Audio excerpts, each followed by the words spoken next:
Now we want to take a look at the process of measuring the public opinion. So we see like a whole lot of, a variety of types of public opinion polls back here, looking at just candidate versus candidate, or job approval, or stimulus tracking, and all this kind of stuff. We want to find out how you take these polls. Like, how do we measure these polls? And then we'll probably be able to identify some places where some of this process isn't exactly perfect, and we might have some problems with the results. The first step in the polling process is to define the universe. So a pollster needs to figure out what group of people are we trying to learn about. That's going to be the universe. We have to identify what people you're trying to measure. Now, the thing about the universe is it's going to be a huge number of people, and any reasonable polling organization is not going to have the time and the resources to ask every single person all of the questions. So when we're talking about a universe, we might be talking about like Americans. That's 330 million people. We might be talking about likely voters. That's like 150 million people, or all the women in the country. Even if we were like talking about like White Station High School students, it's not realistic that I'm going to be able to ask the question to all 2,200 kids that go here. So we have to move to the next step, which is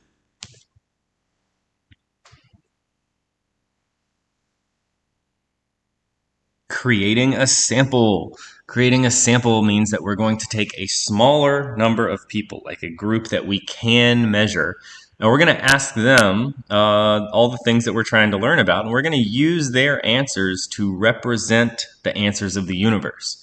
So we'll ask everybody in the sample the questions that we're trying to learn about the universe, and we can assume that however the sample answered the questions, we would assume that we would find that same pattern or those same proportions if we were able to ask the question to the entire universe.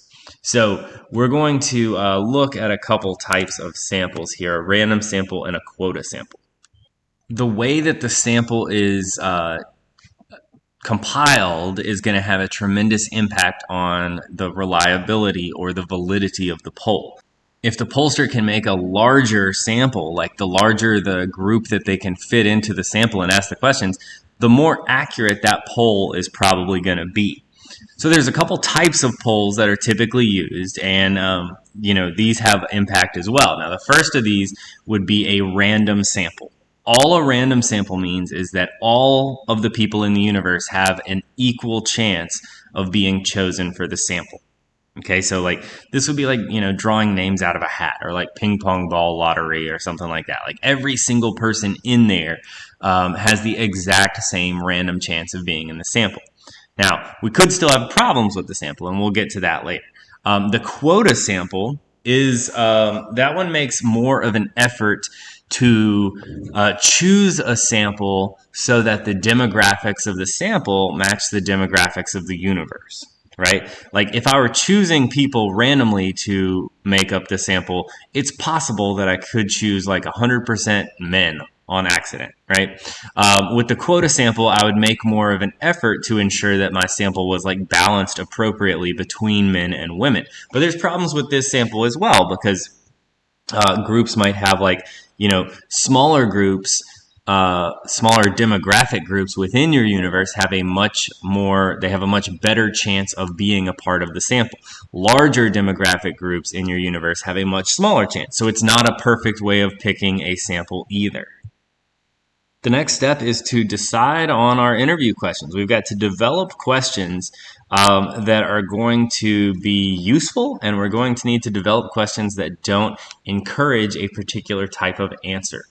So like in a scientific, in a poll where we're trying to measure the public opinion, the most effective thing to do is going to be to ask like a version of multiple choice questions, because we want to find some like uniformity in responses. So instead of just saying like, what's the most important political issue, a pollster would be more likely to ask like, which of the following is the most important issue to you at the moment? Go through like economy, environment, healthcare, all this kind of stuff, right? So you want to be able to like encourage some uniformity in the answers so that we can notice patterns. The other thing you want to make sure about the questions is you have to be careful that the questions aren't worded in a way that will lead to like skewed answers. So the wording of the questions is really, really tricky. We want to make sure that the people who are being interviewed can understand the questions, and we want to make sure that the words of the questions don't encourage a particular type of answer. Like, you can imagine how if we were polling on a topic like abortion, we would get different answers if the question were focused on the woman's right than we would get questions if the wording of the question were focused on the unborn's right. And so, like, the wording of the questions is really critical, and the questions need to be like published so that we can make sure that the questions asked are reasonable questions. Next two steps are pretty straightforward. First up, we're going to conduct the interviews. And conducting the interviews is usually using a method that we call a straw poll method. Now, I don't know why it is called this, but the straw poll method means that we are asking the exact same questions to each person in the sample in the exact same way, in the exact same order. Basically, we want to make sure that each person's interview, their experience with the interviewer is identical to the person before them and the person after them. We want to make sure everybody goes through the exact same poll here. And then afterwards, we want to look at the data. We need to analyze the data and find patterns. Find similarities, differences, majorities, interesting, details or whatever. We need to find out what conclusions can be drawn from all of this data that we collected. And then the most important part of the polling process right here at the end, we need to present the findings. So this is the whole reason we did the poll. So what conclusions did we learn from the data? What in our analysis of the data, what patterns did we find? And it's time to present those so that we can try to make some claim about the universe, right? What did we learn about the universe from the poll? So the whole point of doing the poll is to share it with other people. And so this is our most important step here, is to spread the information that we learned in our poll.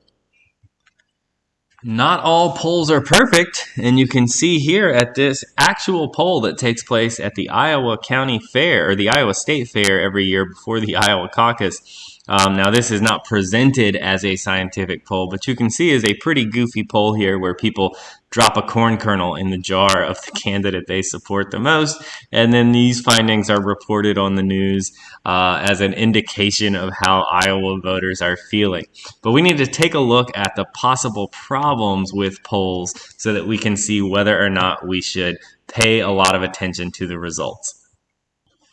Okay, so here's the possible problems with the results of any public opinion poll that we're looking at. So these are things that we need to keep in mind when we are looking at poll results, and then we need to be able to look at how the poll was taken to see if these are concerns that we should have. So first of all, there's the questions. We talked about this a minute ago. The questions could be leading.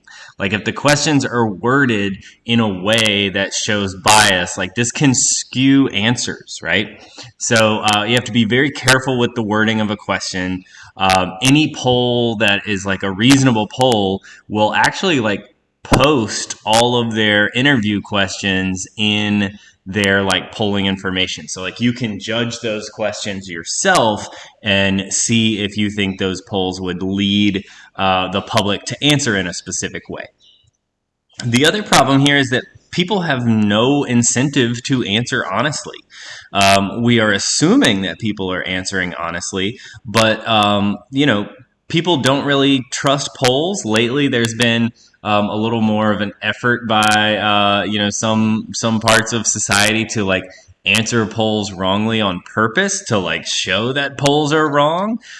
There's really there's no way to check to see if a person is answering the polls honestly, and so we should always have a little bit of questioning when we see the results of a poll. The sample is a huge part of whether or not the poll is something that we should trust. There can be problems with the sample. They should always tell you who, what kind of people ended up in the sample and stuff like that. But this takes us back to random samples and quota samples. Quota samples aren't great.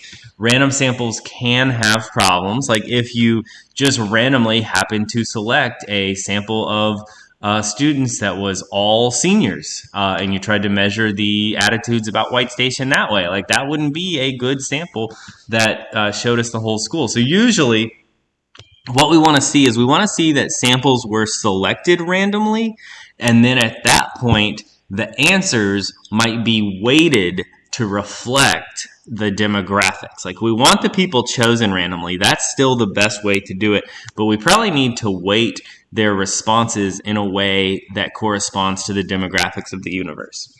And then this is another problem that is at least like it's going away a little bit, but like this is still true of some polling agencies.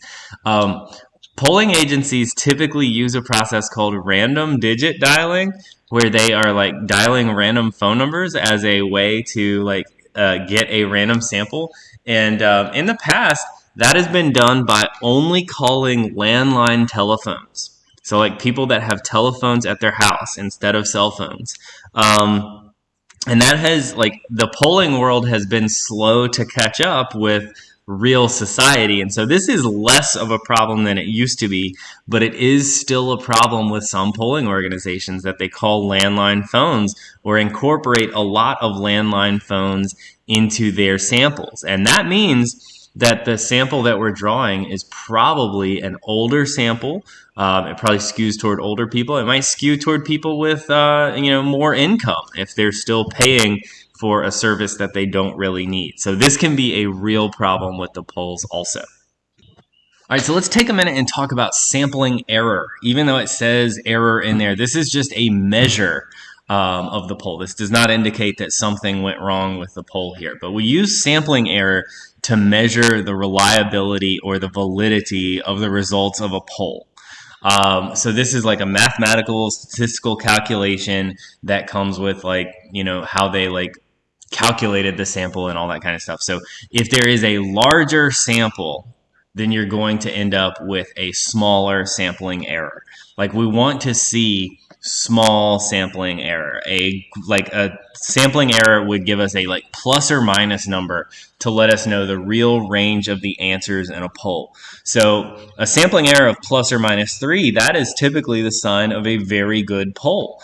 Usually we'll even take within plus or minus 5. So as long as the margin of error is small, hopefully about 3 points either way, that's how we know we've got a good poll. Sampling error is it tells us how accurate the pollsters think that their results are. So based on their math and their calculations and all that kind of stuff, they're telling us how close to the real answer they think they get. So what you need to do when you see a poll, you need to first take a look at the sampling error, and then you need to add or subtract that number to see what the actual, what the poll is actually telling us. So let's take a look at the poll and calculate this sampling error there. All right, so here's a poll from the 2016 election, and it shows us a percentage of people voting for Clinton and a percentage of people voting for Trump. And the way it's presented here, it shows us that Clinton has a slight lead over Trump, right? There's 43% of the population is going to be likely to vote for Clinton and 42% likely to vote for Trump. So what this is meant to tell us, when we look at the data this way, this would lead me to believe that Clinton is probably going to win in a close election. Now, if I look down there at the bottom, you see the sampling error. It tells me ME is the margin of error. That's just another way of saying it. So the sampling error here is plus or minus 4.5%. So this can also mean, once I add 4.5% and subtract it from each side, that means that their poll results could also mean that Hillary Clinton wins 47.5% to Trump's 37.5%. That would mean that Clinton wins the election in a landslide. It's not even close, right? And that's not what the chart, that's not what their representation of the data looks like. It doesn't look like Clinton is just going to crush Trump. If I take that margin of error and calculate it the other way, I subtract from Clinton and add to Trump, then it tells me Trump beats Clinton 46% to 38%. So this poll, when I take into account the margin of error, this poll tells me that there's a possibility that Clinton wins in a very close election, There's also a possibility that Clinton wins by a landslide, and there's also a possibility that Trump wins by a significant amount. So this poll doesn't actually give me any useful information, but it will be presented this way, and your average person who doesn't think about how polls are conducted, doesn't account for the margin of error, will not understand what this poll is showing them. All right, a very common type of poll that we deal with in political science, because this is when polling is in the forefront of the news, would be election polls that we call exit polls. Exit polls are taken on election day. And that means that the pollsters are doing a poll quickly so that we can help report and predict the outcome of the election as fast as possible. So agencies like news agencies will send pollsters to random polling locations all over the country, all over the state, whatever it is you're trying to calculate. And they're going to stop every certain number of voters. They're going to ask them, how did you vote? They're going to ask them, why did you vote that way? What were the factors? And then they're going to ask you all sorts of questions about their demographics. And this way, this is how on election night, right after the polls close, news organizations are able to tell us which candidates won certain states. They're able to tell us what types of voters voted a certain way. And they're able to tell us all sorts of things about the reasons voters made their choices. So there are the same problems that we have with any poll. We are not sure that people may not respond to the poll, particularly people that they don't feel like their candidate is going to be successful. They're less likely to answer the exit poll on their way out. We also have people not answering truthfully. So particularly, this was a thing with Trump is people were more willing to vote for Trump privately than they were willing to tell a person that they voted for Trump. So that is also a problem with the data in polling. And the other problem with exit polling in particular, especially in a presidential election, is this country is large and has a lot of time zones. So exit polling can discourage voter turnout in our West Coast states. In many elections, some of those critical states that decide the outcome of the election are at they're on the East Coast, like Ohio, Florida, Pennsylvania. Those are swing states that are in the Eastern time zone. When polls close at 7 o'clock on the Eastern time zone, that can impact voters on the West Coast who are still, it's 4 o'clock on the West Coast when the polls close on the East Coast. So when news organizations come right on at 7:15 East Coast time and they say, Trump won Florida and Trump won Ohio, well, now the West Coast voters understand that the election is mostly decided already. So there's not a lot of reason for them to go and vote. And so exit polling can be a problem that way. All right, we're going to take just a minute to look at the 2016 exit polls just to help us understand what an exit poll shows and what kind of data we'd be looking for. Now we're going to use 2016 instead of 2020. We'll probably never have good data from 2020 because it was such a strange year, particularly the election took place, with the pandemic raging and with people scared to vote in person. So much of the voting was done by mail. It was very unpredictable, when people would vote in person, what types of people would vote in person. So the data in 2020 is always going to be a little bit weird. But in 2016, we can take a look at the data so that we can see what a typical election day exit poll looks like. So here, any good poll is going to tell you their methodology on the front end. So we can see here, you don't need to know these details or anything, but we can see that they surveyed people at 350 polling places throughout the country. They also did interviews with absentee voters and with early voters so that they could account for them as well. So that's a good part of the poll here. And they show us how many people were in their sample. So they had almost 30,000 people in the sample to represent the population of the United States. So here's just the reporting of an exit poll. And so like what we see here, like all these demographics, this means that like these were questions on the poll. So like the main question is, did you vote for Clinton or Trump? That's depicted with the blue and red percentages over there. But then we want to separate that by like what percent of males and females voted for Trump? What percentage of racial groups voted for Clinton or Trump? And so we see like they would ask, this is where we would try to find the demographics of the voters. So sex, race, age, education. We'll ask about income, where you live, what party you associate yourself with. That one's just a crazy one. Look at that. 9% of Democrats voted for Trump and 7% of Republicans voted for Clinton. Those are such strange people. But they ask party affiliation. They ask ideology separately. That's very important. Ask religion. They ask all sorts of different questions because we want to find any pattern in voters that we can. So even, are there patterns in like married people or gay, lesbian, bisexual, transgender people? Are there patterns in military veterans? Now we get down, all right, so at this phase, we're looking at why people voted a certain way. So we're asking them questions about issues and stuff to see if that impacts whether they voted for Clinton or Trump. So what direction do you think the country is headed in? Is it in a good direction? Is it off track? What's the most important issue in this election? How's the economy performing?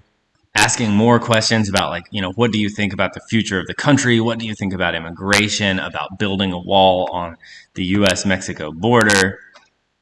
What do you think about President Obama's job performance? What do you think caused you to vote the way that you did? What do you think about these candidates and all this stuff? So this is an exit poll, and this kind of stuff gets reported on election night and gets reported more thoroughly after election night. But this gives us an idea of who the voters are.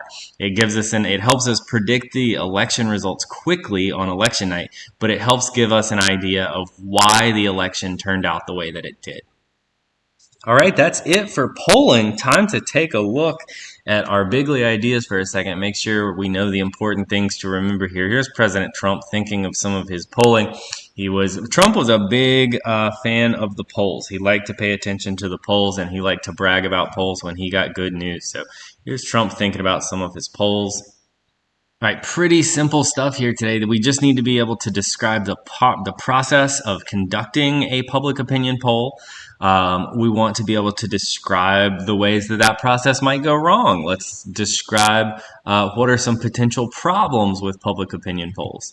And then when we're talking about polls, like the kinds of polls we want to think about, we're most likely to see questions where we'd be asked about like the straw poll process, meaning we're just asking the same questions to everybody.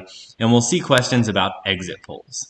All right, that's it for public opinion polling. So pretty simple stuff here. I think you guys will understand this pretty easily. And now we're going to move forward. We're going to take what we know about ideologies and public opinion, and we're going to move forward and see what these different groups think about different types of policies in the United States.